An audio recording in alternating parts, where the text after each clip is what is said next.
I would kind of jump into that thought too of how healthy are you really if there's this great health in your life that people close to you don't even know about? Yeah. Yes. Yeah.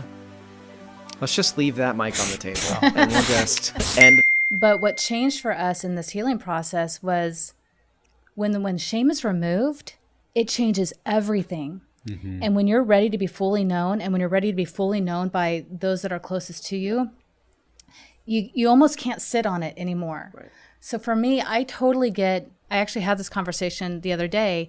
Like, well, why share it? That what if you don't have that kind of relationship with your kid? Why would you even share that? Well, maybe it looks different for everyone. It does look different for everyone. Yeah.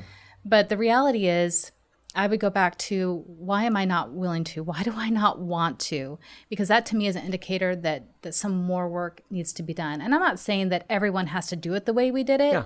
It doesn't have to look. Yeah.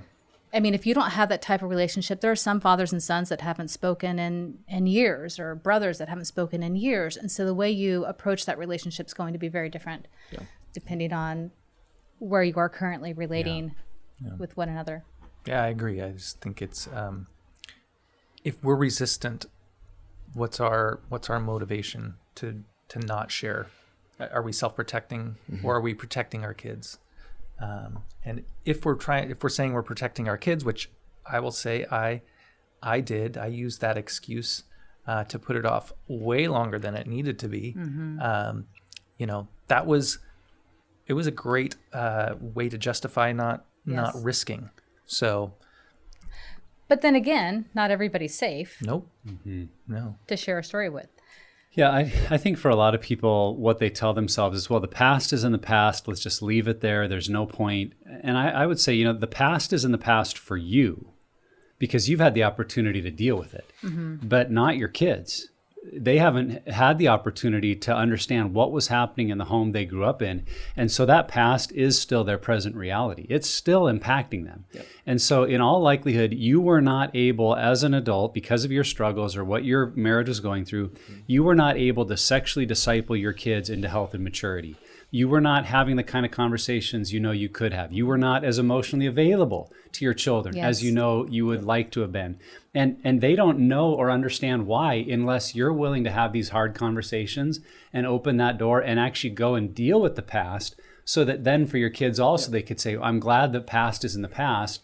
Now let's figure out how we can move forward from here. But until you give them the dignity of that conversation, it's still impacting them. It's still their reality. And that family of origin dynamic for them probably won't change much unless you as the parent lead the way to say, could we talk about the home you grew up in and the kind of stuff I was struggling with? Because I know it impacted you as a kid and it wasn't fair. And I want you to hear from me my heart and my apology and see how we can grow now. Yeah. Because we can't change the past. So in that sense, the past is the past, but we can make a huge difference in the present emotional, spiritual health of our children by entering into these kind of conversations. Yep. I know we might be short on time, but I'm just curious as to what suggestion you would have for someone who's not in a current speaking relationship with their children.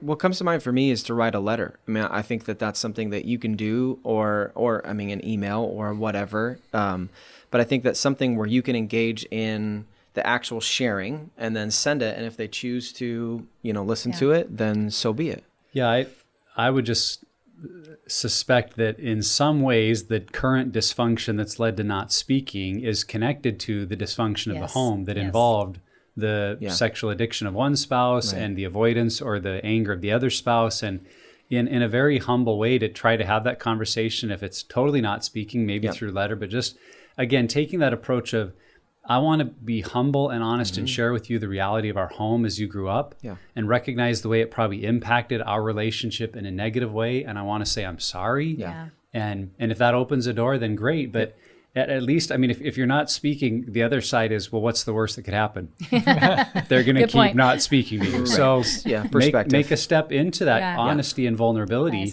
because that's the other thing I've just seen in relationship after relationship. Vulnerability that's partnered with truth almost always leads to people leaning in together, not walking away. That's and quotable. so when you partner process. Vulnerability and truth, good things happen. Yeah, and it may not happen right away, but we do see over time that can and usually, I feel like usually does happen for sure. Yeah. The only thing I would add to this question is that, when you think about it, why do we even need to have this conversation? I've already gotten healthy. It's not about you. I think that that's the biggest thing. You sharing and doing this, if you've already gotten healthy and you processed it with a community, that was for you. Sharing it, sure, you'll get some benefit, but it's not for you. It's for your kids and the legacy you're leaving and the culture you're trying to create. And so that's why I believe it's so important to have this conversation. Well, and I would kind of jump into that thought too of how healthy are you really if there's this great health in your life that people close to you don't even know about? Yeah. Yes. Yeah. Let's just leave that mic on the table and we'll just end there because it's true.